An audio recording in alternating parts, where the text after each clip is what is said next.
This right here is the brand new Samsung Galaxy Z Flip6. It was released on July 24th, 2024, and it is packed with some really cool AI tech, as well as some very nice bumps in specs from last year's model. So let's flip it open and get started. First time seeing my videos? Well, what's up, s'mores? I'm Shannon Morse. I have been reviewing tech since 2008, and I specialize in security and privacy pro tips.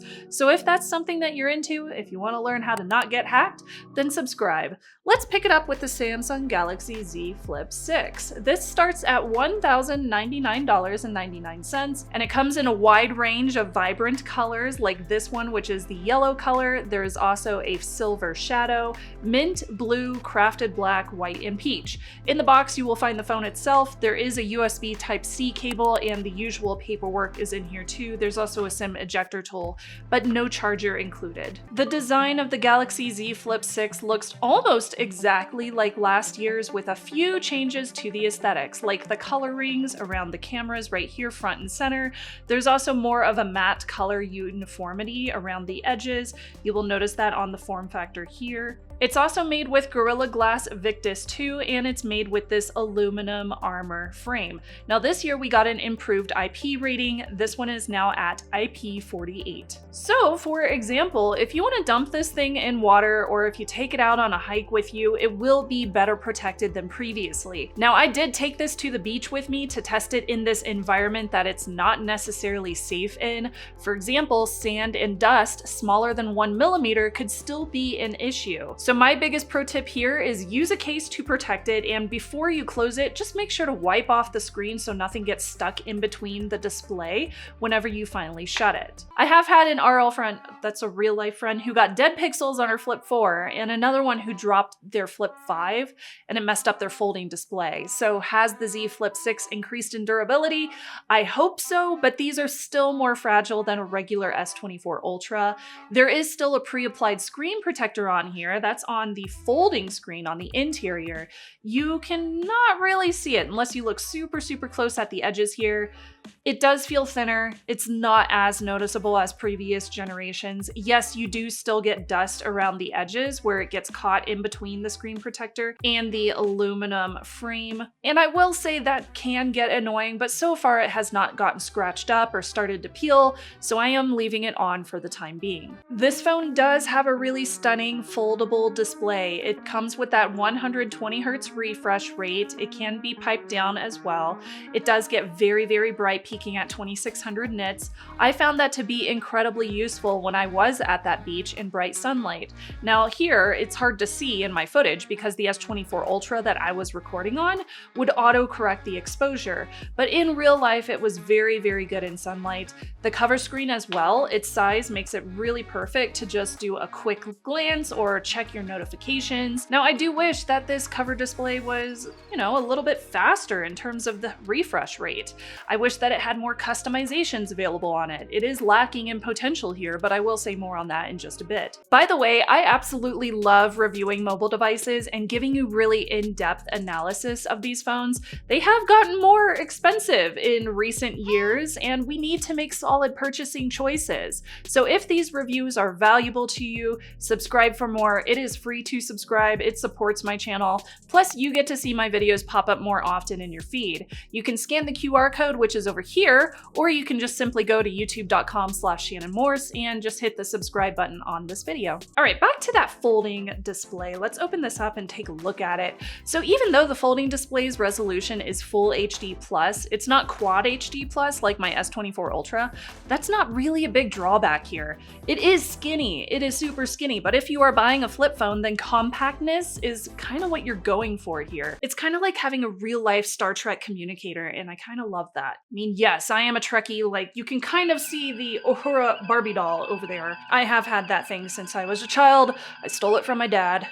He was also a Trekkie. So anyway, that main folding display still has that crease, but it looks loads better this year, and it is not as noticeable, especially when I'm moving it around in the light. You can still see it.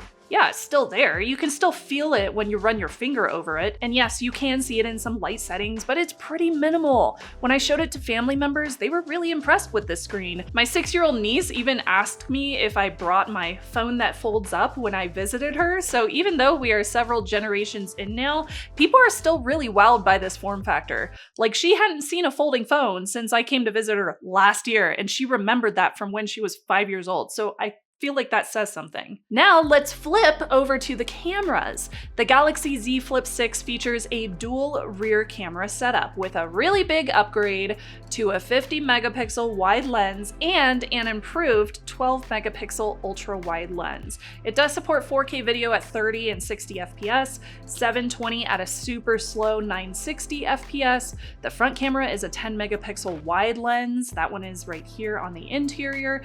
Also capable of 4K video recording. Now, I found that overall, my HDR photos on this thing are way better than the Flip 5. Colors definitely look more accurate, and while the zoom is not as good as the S24 Ultra, the 2x optical zoom and the 10x digital zoom are still very good, especially when it comes to noise reduction.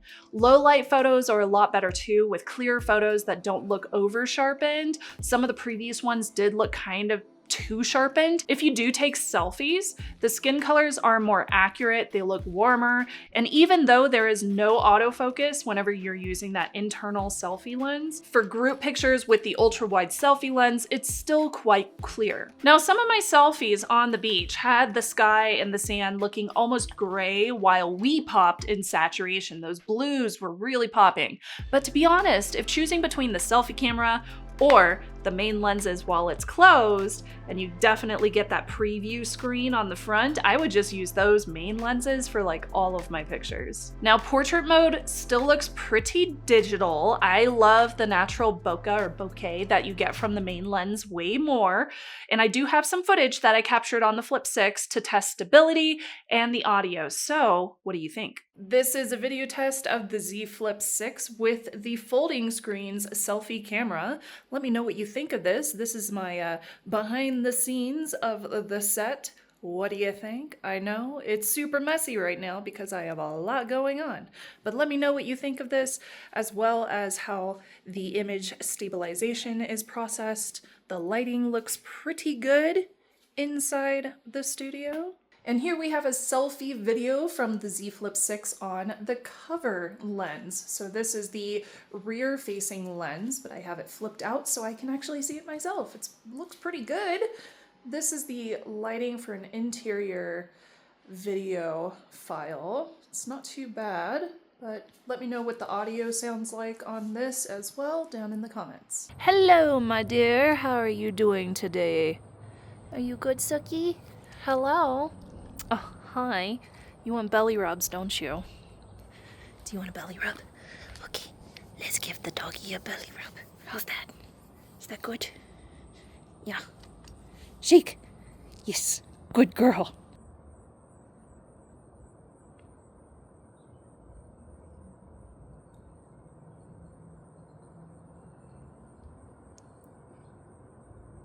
So moving on under the hood, this is very important. The Galaxy Z Flip 6 is powered by the new Qualcomm Snapdragon 8 Gen 3 chipset and paired with an Adreno 750 GPU. It comes with 12 gigs of RAM, which is quite a bit, and options for 256 or 512 gigs of internal storage. There is no SD card slot. I wasn't thinking that there would be, but it does come with UFS 4.0 storage, so you will get those faster read and write speeds.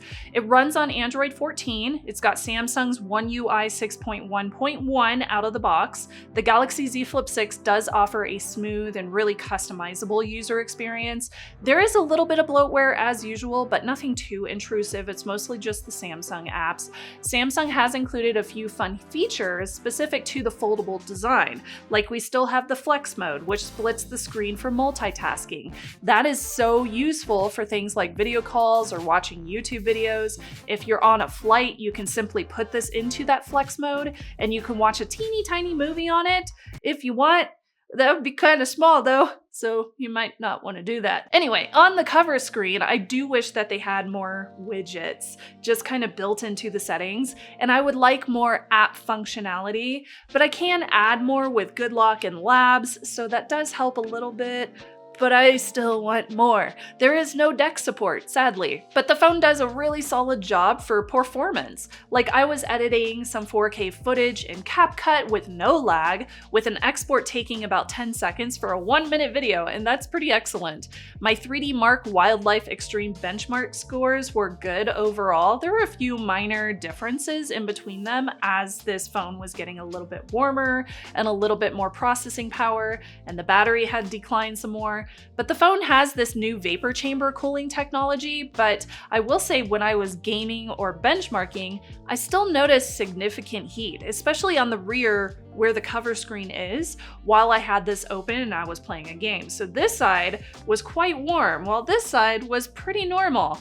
For example, I was playing Genshin Impact. It was a very, very smooth experience on this phone, but the skinnier resolution might bother some folks. I also noticed that heat when I was gaming in Genshin Impact too, but it did not seem to affect the overall performance of playing as a user experience. Some of the AI Gemini perks are really useful, and some are just kind of funny and cute.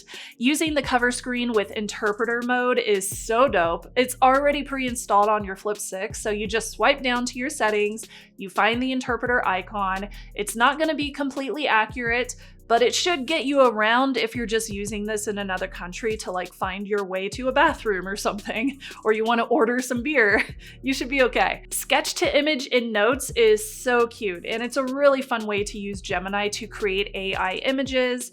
In the Gallery app, you can draw on a photo to add something generated by AI to it. So for example, I could add a boat into a beach picture.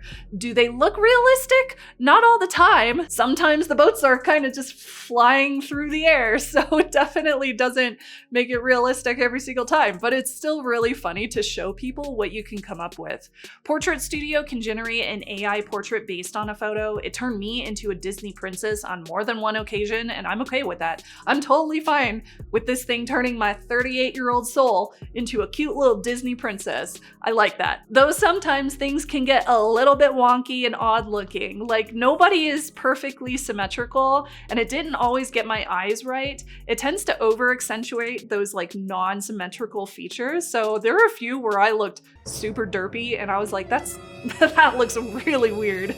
Now, security wise, the Galaxy Z Flip6 does have a side mounted fingerprint sensor. It also supports facial recognition. It also has all the usual encryption features from Samsung. Plus there is 7 years of OS and security updates. Yay!